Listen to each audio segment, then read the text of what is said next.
This video is first from what I hope will be a long series of posts covering the proof of concepts for Controls feature. I gave this name because audit, which is the parent node, might not in the future cover all the use case scenarios of this feature.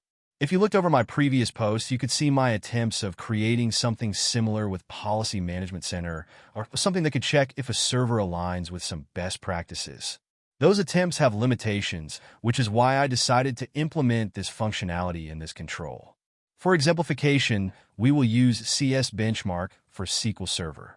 We will create some audit categories and some audit items in those categories, and we will set values for some of these.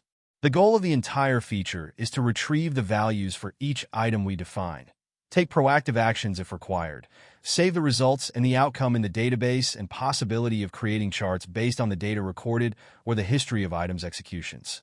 For the time being, I just implemented the creation, deletion of the categories and items, and the update of their properties, and testing of the script used for retrieval of the data. The developing of the feature will go through a lot of modifications since some of the properties or things the feature might need are not even available or shown now. For example, the SQL Server tables involved or used by the feature are not even created in the database. When POC is close to 90%, the feature should contain or provide the followings. 1. Retrieving this information from database and saving all this information in the SQL Server database.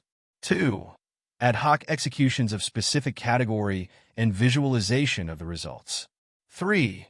Scheduled executions of specific categories using code I have for scheduler feature of the application.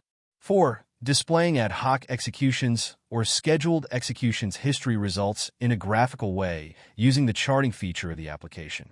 As we speak, I haven't even think how to approach the use of the tables when multiple users use the application, because I believe that will be addressed after the above 4 points would be done.